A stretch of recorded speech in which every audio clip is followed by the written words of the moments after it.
This episode of Soldier Knows Best is brought to you by Audible. Hey, what's up guys, Soldier Knows Best here. This is my review of the Chromebook Pixel. This is a laptop running Chrome OS. This is meant for the cloud, so I'm going to try to see by the time we end this video who this laptop is going to be for. And of course, I'm going to talk about the design, the hardware, the specs, the software, the performance, and we're going to see everything about this laptop right now, so it's going to start the review. Now this Chromebook has a very simple, basic, plain look to it, and I like it. That's not a bad thing at all. It is machined out of anodized aluminum, so it has this nice look to it. And with its rounded edges and no visible screws, this laptop should be able to appeal to a lot of people for its looks. Now on the lid itself, you do have this light strip that glows and changes colors, and when you do put the computer to sleep or when you do lift the lid up to wake it up, it'll go ahead and make kind of the Google Chrome logo colors there, which I think is a nice added touch. It's not really functional, but it does look cool. As we make our way around the device, on the left hand side you will find a 3.5mm headphone jack. To the left of that you'll find two USB 2.0 ports, but for a laptop for this price point it should be coming with USB 3.0 ports. To the left of that you'll find a mini display port to help connect this thing to external monitors, and also to the left of that you will find the AC adapter port. And then on the right hand side you will find the SD card slot, and that is all of our ports.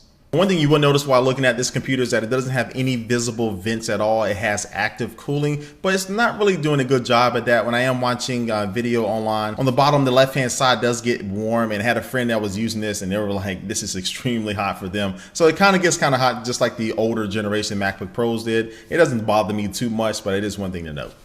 Now you don't fully get to see the beauty of this laptop until you flip up the lid and take a look at this beautiful 12.85-inch display. It has a 3:2 aspect ratio, so it's definitely going to be a smaller screen than most laptops in this category, but it makes up for it in the quality of the screen itself. It has a resolution of 2560 by 1700 and has 239 ppi, that's pixels per inch. And all this makes for a really good first impression when you do first take a look at this screen. And take note, I've been using the Retina display MacBook Pro now for quite a while now, but I was still impressed by the screen. It's definitely a little bit brighter. The colors just seem a little bit more just more easier to look at, and just a better overall screen than what I saw in the Retina display MacBook Pros. It doesn't blow it out the water by no means, but it does look very nice. Now this display looks so good it makes you want to touch it. Well, thankfully you can actually touch this.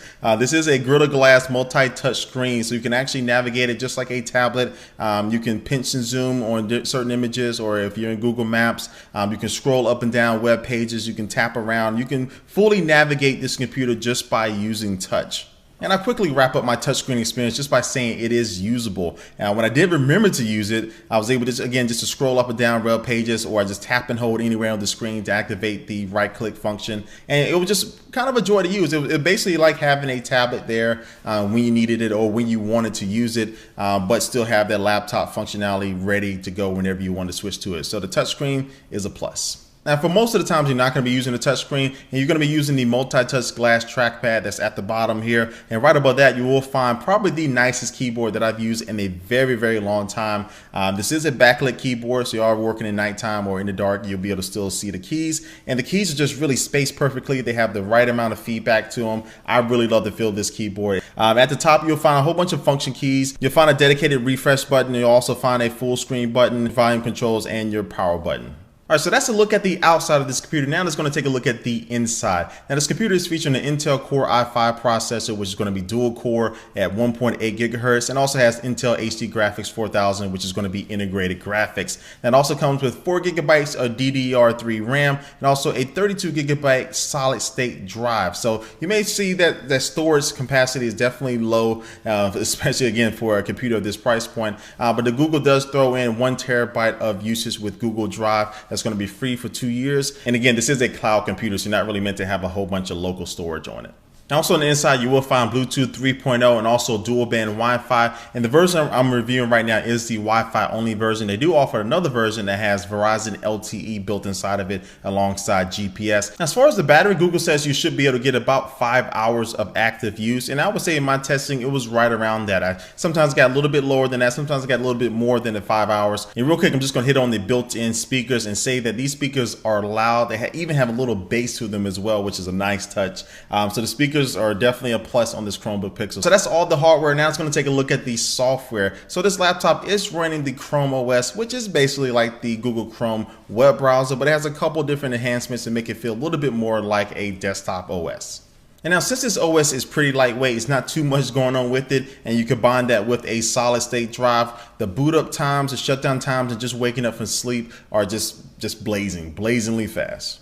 Now, once you're in the OS, you'll find at the bottom, everything is pretty simple. On the left-hand side, you have all the different icons. You have the Chrome icon, Gmail icon, and different things that you want to put down here for Google Drive, the YouTube, or just have this button dedicated to show you all of your different applications. And then on the right-hand side, you'll find the settings and controls and things like that to control the Bluetooth, the volume controls, to get in there and see how much battery time you have left to put the computer to sleep, and so on.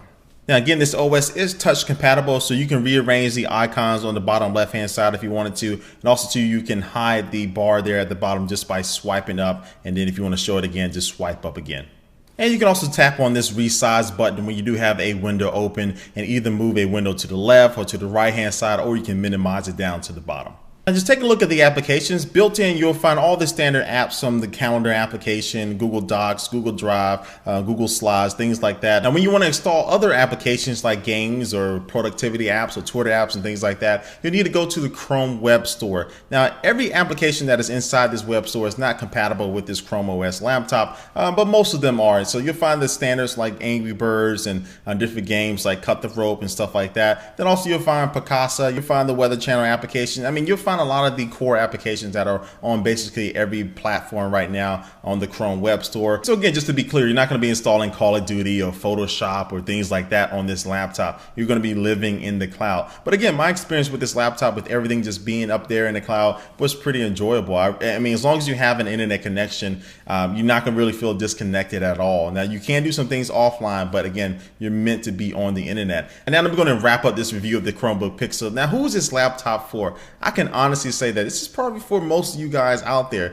Let me go ahead and explain what I mean by that. I think this laptop is going to be the perfect couch or just really home laptop if you're just going to be chilling in your bed, chilling at home. You want to do some web browsing, some surfing and things like that, and you kind of want just a little bit more, flexibility than a tablet. This computer is actually going to replace my MacBook Pro Retina in that particular category. Now, as far as productivity or getting things done, as far as video editing, photo editing, gaming, and doing really anything extensive with your computer, this is definitely not going to be it. I mean, this computer is definitely underpowered for its price range, but the reason it's underpowered is because it's not meant to be doing anything more than what it is, and that is going to be connecting you to the web, allowing you to access most of your information and do some web browsing and things like that. But for the most part, really provide a very nice, clean experience with the web. Now, with all that being said, $1,300 is too much for this laptop. I do love this laptop. I love the hardware, I love the software, but $1,300 is too much. Maybe around $800, $900 will probably be in a sweet spot for now. But a lot of people are kind of saying this is going to be the laptop for developers,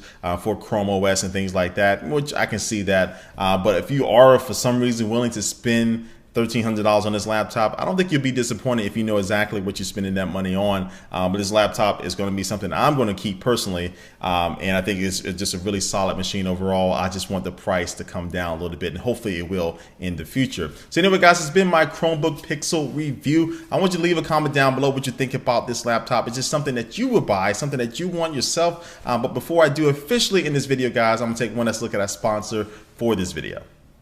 Today's sponsor is Audible. Audible.com has thousands and thousands and thousands of books to choose from, and they're just not regular books. These are audiobooks that you can put on your cell phone, put in your MP3 player, put it in your car and listen to while you're driving to work, or listen to while you're working out if you want to go for a run. And they also just released a new iPad application that you can download right now and choose your favorite book and listen to it on your tablet. And one of the books I'm reading right now is called Digital Wars. It's a book talking about the battle between Google and Apple and Microsoft, and really just the battle for the internet and things like that. So you can start listening to this audiobook or really any book in their audiobook library if you go to audible.com/soldier right now, and you'll get a free audiobook. Again, that's audible.com/soldier. All right, again, thanks for watching this video. All the links down below to this laptop and all my social networks, my Twitter, Instagram, and Facebook are down below. Make sure you check those out. And thanks for watching, guys, and I will catch you later.